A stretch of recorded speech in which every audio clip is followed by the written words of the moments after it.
Oh, why hello there, and welcome to Frank Reads.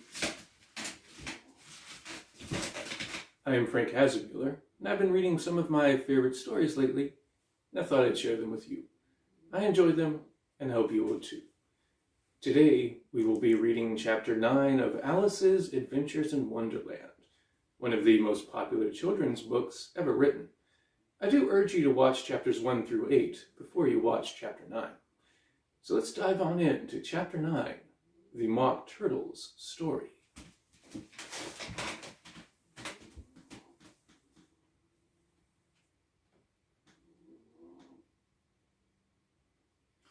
"You can't think how glad I am to see you again, you dear old thing," said the Duchess, as she tucked her arm affectionately into Alice's, and they walked off together. Alice was very glad to find her in such a pleasant temper, and thought to herself that perhaps it was only the pepper that had made her so savage when they met in the kitchen. "When I'm a duchess," she said to herself, not in a very hopeful tone, though, "I won't have any pepper in my kitchen at all. Soup does very well without. Maybe it's always pepper that makes people hot-tempered," she went on, very much pleased at having found out a new kind of rule. "And vinegar that makes them sour, and chamomile that makes them bitter, and barley sugar and such things that make children sweet-tempered. I only wish people knew that. Then they wouldn't be so stingy about it, you know." She had quite forgotten the Duchess by this time, and was a little startled when she heard her voice close to her ear. "You're thinking about something, my dear, and that makes you forget to talk. I can't tell you just now what the moral of that is, but I shall remember it in a bit." "Perhaps it hasn't one," Alice ventured to remark. "Tut, tut, child," said the Duchess. "Everything's got a moral, if only you can find it." And she squeezed herself up closer to Alice's side as she spoke. Alice did not much like keeping so close to her. First, because the Duchess was very ugly, and secondly, because she was exactly the right height to rest her chin upon Alice's shoulder, and it was an uncomfortably sharp chin. However, she did not like to be rude, so she bore it as well as she could.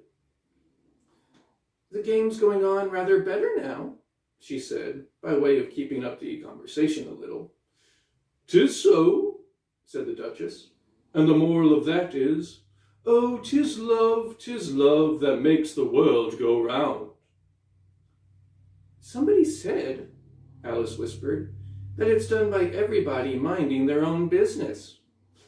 "Oh, well, it means much the same thing," said the Duchess, digging her sharp little chin into Alice's shoulder as she added, "and the moral of that is, take care of the sense, and the sounds will take care of themselves."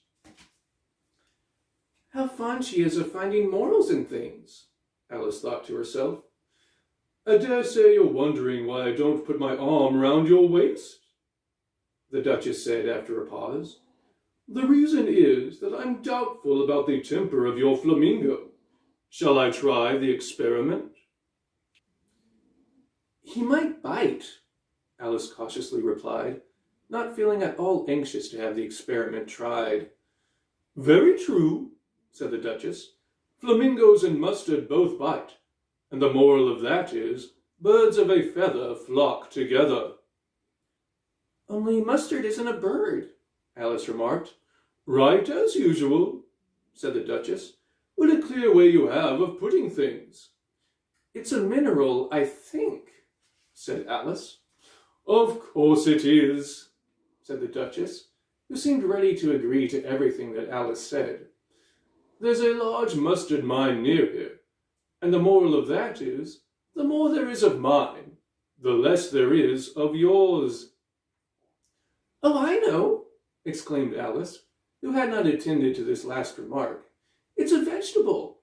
It doesn't look like one, but it is." "I quite agree with you," said the Duchess, "and the moral of that is, be what you would seem to be. Or, if you'd like it put more simply, never imagine yourself not to be otherwise than what it might appear to others that what you were or might have been was not otherwise that what you had been would have appeared to them to be otherwise. I think I should understand that better, Alice said very politely, if I had it written down, but I can't quite follow it as you say it. That's nothing to what I could say if I chose, the Duchess replied in a pleased tone. Pray don't trouble yourself to say it any longer than that, said Alice. Oh, don't talk about trouble, said the Duchess. I make you a present of everything I've said as yet. A cheap sort of present, thought Alice.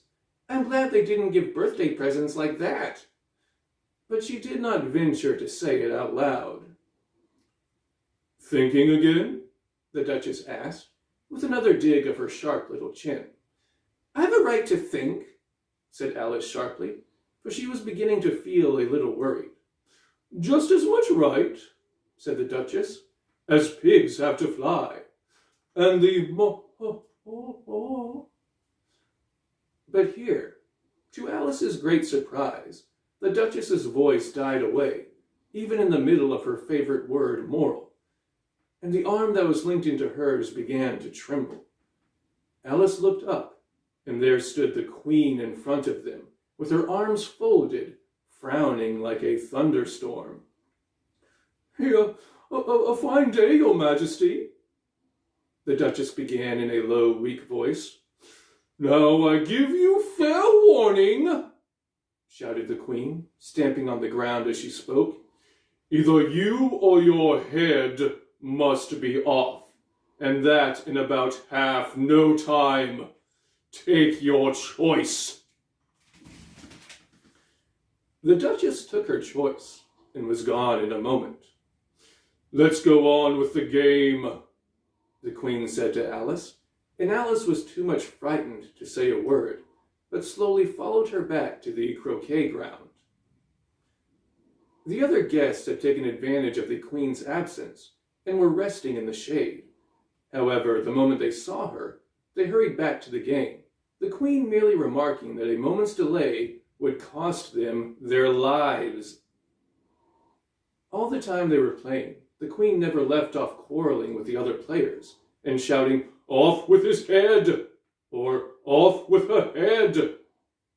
Those whom she sentenced were taken into custody by the soldiers, who of course had to leave off being arches to do this, so that by the end of half an hour or so, there were no arches left, and all the players, except the King, the Queen, and Alice, were in custody and under sentence of execution. Then the Queen left off, quite out of breath, and said to Alice, "Have you seen the mock turtle yet?" "No," said Alice. "I don't even know what a mock turtle is." "It's the thing mock turtle soup is made from," said the Queen. "I never saw one, or heard of one," said Alice. "Come on then," said the Queen, "and he shall tell you his history."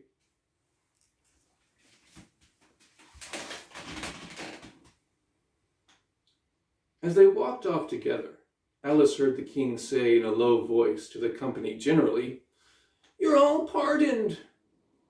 "Come, that's a good thing," she said to herself, for she had felt quite unhappy at the number of executions the Queen had ordered. They very soon came upon a griffin, lying fast asleep in the sun.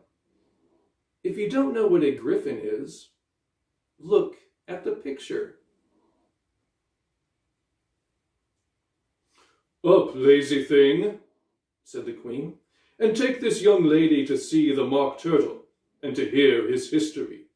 I must go back and see after some executions I have ordered." And she walked off, leaving Alice alone with the griffin.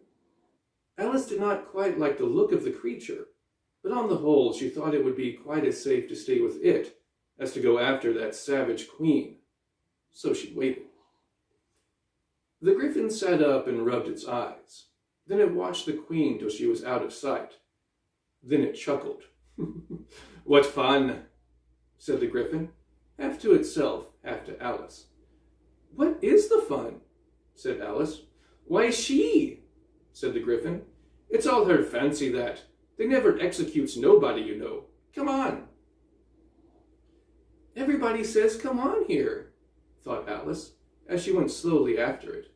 I never was so ordered about in all my life, never.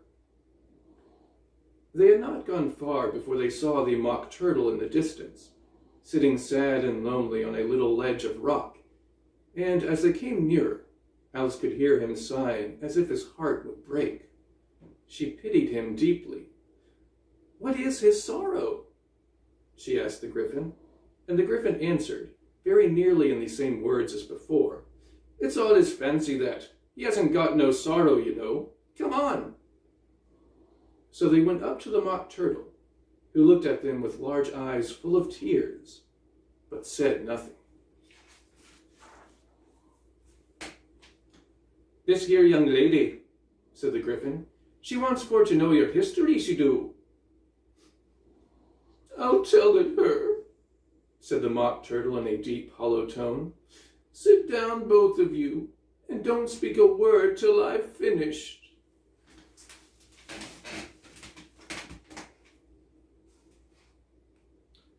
So they sat down, and nobody spoke for some minutes. Alice thought to herself, I don't see how he can ever finish if he doesn't begin. But she waited patiently. Once, said the Mock Turtle at last with a deep sigh, I was a real turtle. These words were followed by a very long silence, broken only by an occasional exclamation of from the Gryphon, and the constant heavy sobbing of the Mock Turtle. Alice was very nearly getting up and saying, Thank you, sir, for your interesting story, but she could not help thinking there must be more to come, so she sat still and said nothing. When we were little, the Mock Turtle went on at last, more calmly, though still sobbing a little now and then, we went to school in the sea. The master was an old turtle. We used to call him Tortoise. Why did you call him Tortoise if he wasn't one? Alice asked. We called him Tortoise because he taught us, said the Mock Turtle angrily. Really, you are very dull. You ought to be ashamed of yourself for asking such a simple question, added the Gryphon. And then they both sat silent and looked at poor Alice, who felt ready to sink into the earth. At last the Gryphon said to the Mock Turtle, Drive on, old fellow, don't be all day about it. And he went on in these words. We went to school in the sea, though you mayn't believe it. I never said I didn't, interrupted Alice. You did, said the Mock Turtle. Hold your tongue, added the Gryphon, before Alice could speak again. The Mock Turtle went on. We had the best of educations. In fact, we went to school every day. I've been to a day school too, said Alice. You needn't be so proud as all that. With extras? Asked the Mock Turtle a little anxiously. Yes, said Alice. We learned French and music. And washing? Said the Mock Turtle. Certainly not, said Alice indignantly. Ah, then yours wasn't a really good school, said the Mock Turtle in a tone of great relief. Now at ours they had at the end of the bill French, music, and washing. Extra. You couldn't have wanted it very much, said Alice, living at the bottom of the sea. I couldn't afford to learn it, said the Mock Turtle with a sigh. I only took the regular course. What was that? Inquired Alice. Reeling and writhing, of course, to begin with, the Mock Turtle replied. And then the different branches of arithmetic. Ambition, distraction, uglification, and derision. I never heard of uglification, Alice ventured to say. What is it? The Griffin lifted up both its paws in surprise. "What? Never heard of uglifying?" it exclaimed. "You know what to beautify is, I suppose." "Yes," said Alice doubtfully. "It means to make anything prettier." "Well then," the Griffin went on, "if you don't know what to uglify is, you are a simpleton."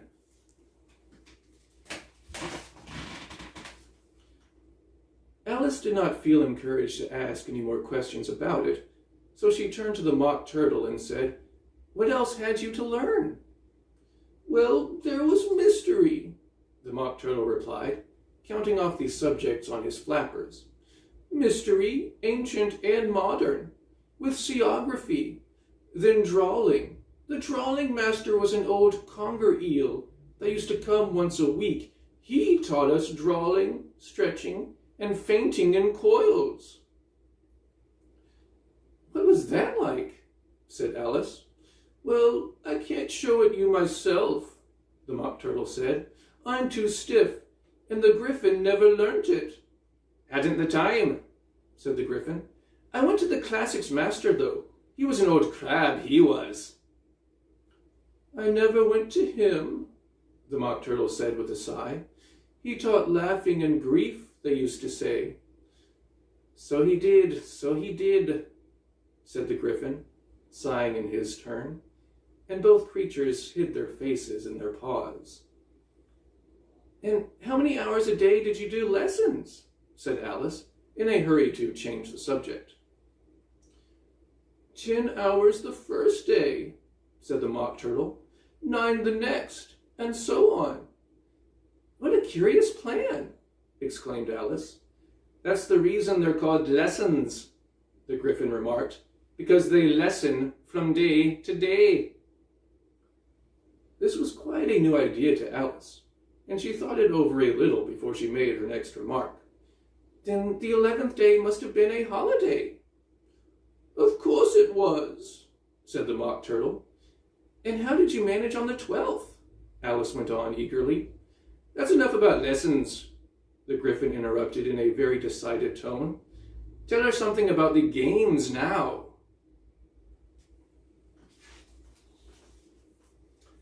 Well, that was Chapter 9 of Alice's Adventures in Wonderland. I hope you enjoyed it. I know I did. And I hope you will join me next time for Chapter 10. Until then, keep reading.